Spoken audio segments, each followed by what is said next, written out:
New research out from Public Policy Polling focused in on the states of Colorado and Washington, where they recently legalized marijuana, and support is growing for all of those new laws.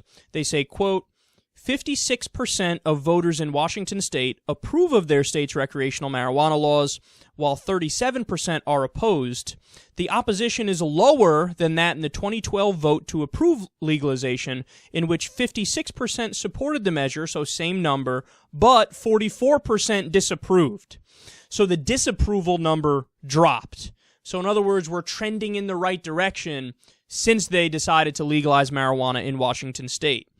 They say, moreover, a majority of Washington voters, 77%, say the marijuana laws have either had a positive effect or no effect on their lives at all, according to the poll.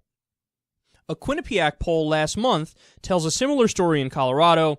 62% of Colorado voters support reformed marijuana laws. That's an increase of 7 percentage points over the margin of support when voters approved Colorado's legalization in 2012. So not only has it gotten more popular, it's gotten significantly more popular. A 7% bump in the polls is a lot.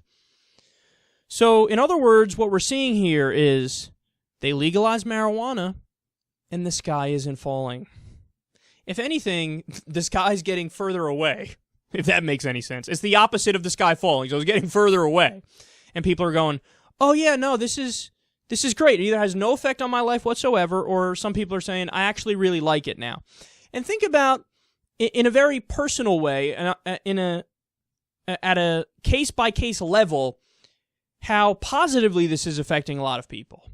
Because there are plenty of people who, you know, how many more people in the states of Colorado and Washington would have been arrested and would have been put in jail, would have been serving time, or would have been on probation, or would have lost their job, or whatever, because they were smoking marijuana illegally and they just recreationally used drugs, but they're a normal functioning person, but they got caught up in this justice system debacle. How many more lives would have been ruined in those places if it wasn't for these new laws? Now, the sad reality is, at the federal level, there are still very harsh drug laws. And unfortunately, we're just relying on the good graces of those in power at the federal level to continue to not be douchebags. But what everybody should fear is, well, what if we get a President Chris Christie or Marco Rubio or Paul Ryan or Jeb Bush or whoever, and they can step in and on day one they have the authority to say, I am now cracking down not only on legal marijuana in Washington and Colorado, but I'm going to crack down on medical marijuana in all the states that have it. I think there's still some that don't have it.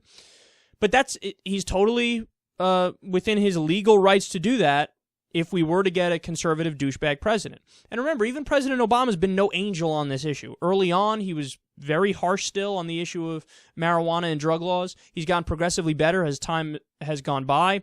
But again, you're not really getting substantive reform until you change the laws at a federal level.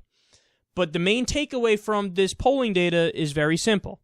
Americans got a taste of freedom, and they said, yummy. Give me more, please.